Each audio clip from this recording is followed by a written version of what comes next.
Hey everyone! Ready na bang gumawa ng resume para sa call center job? Tara, samahan mo ako at ituturo ko sa iyo step by step kung paano gamitin ang Canva at ChatGPT para makagawa ng standout na resume. Sige, simulan na natin. Una, pumunta tayo sa canva.com. Kapag nasa homepage ka na, i-click mo ang Create Design. Sa search bar, i-type mo ang resume at piliin mo ang mga resulta na lalabas. I-browse mo ang mga options at piliin ang template na gusto mo. Sa video na to, pinili ko ang freelancer resume, pero pwede kang pumili ng template na swak sa gusto mo. For free accounts, maraming options pa ring available. Kapag nakapili ka na ng template, i-click mo ito para mapili mo ang design na gusto mo. Pinili ko ang Pro Design, pero maraming free templates na pwede ring maganda. Ngayon na meron ka ng template, i-zoom in mo para makita mo ito ng malinaw. Time na para mag-start mag-personalize. I-type mo ang pangalan mo sa section na Name.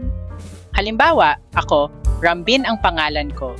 Sa job position, i-type mo ang position na ina-applyan mo. Pwede kang maglagay ng call center agent, customer service representative, inbound caller, outbound caller, at iba pa. Piliin mo ang pinakamagandang photo mo na ilalagay sa resume. Tapos, i-upload ito sa Canva. Ngayon, zoom in tayo sa personal profile.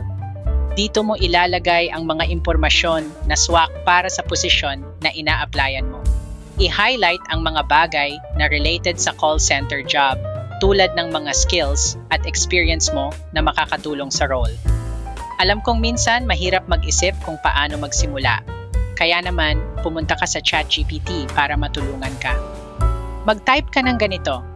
Make a personal profile on my resume fit for a call center agent job position. Include that I am a fresh graduate. Mention relevant skills or achievements that I can contribute to the company I am applying for. Hintayin mo ang response ng ChatGPT, basahin ito ng maigi, at piliin ang mga suggestions na pwede mong i-explain sa interview mo. I-copy ang mga suggestions at bumalik sa Canva. I-paste ito sa personal profile section at gawin ang mga kinakailangang adjustments sa text size o iba pang formatting. Ngayon, balik tayo sa ChatGPT para sa work experience section. Halimbawa, nagtrabaho ako dati bilang part-time dining crew. Mag-type ka ng ganito sa ChatGPT. My work experience is not related to call center, but I worked as a part-time dining crew during my university days. Mention that I worked at ABC Foods as a dining crew, and then highlight the skills that I acquired that I can relate to a call center job position. Use bullet points in the highlights. Basahin ang suggestions ng ChatGPT, gumawa ng mga necessary changes, at siguraduhin ang ilalagay mo sa resume ay mga skills at experience na kaya mong ipaliwanag sa interviewer. Balik sa Canva at gawin ang mga kinakailangang edits sa work experience section. Para sa educational background, alam mo na kung ano ang gagawin. Challenge kita na gumawa ng sarili mong prompt sa ChatGPT para dito. I-comment mo sa baba kung ano sa tingin mo ang kailangan mong isulat sa section na ito. Almost done na tayo. I-edit mo na ang iyong contact info at kung mayroon kang website, i-add mo rin ito.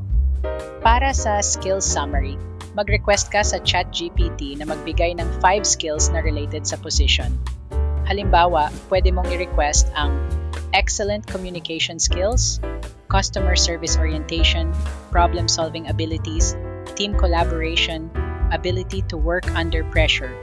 I-check mong maigi na ang skills na ilalagay mo ay mga bagay na naniniwala kang meron ka at pwede mong ipaliwanag sa interview. At ayun na, i-review mo ulit ang resume mo, check ang mga edits, at i-download ang PDF copy. Perfect! Kung may tanong ka o may video request ka, i-comment mo lang sa baba. At huwag kalimutan na i-follow ako para sa mga susunod na tips. See you next time!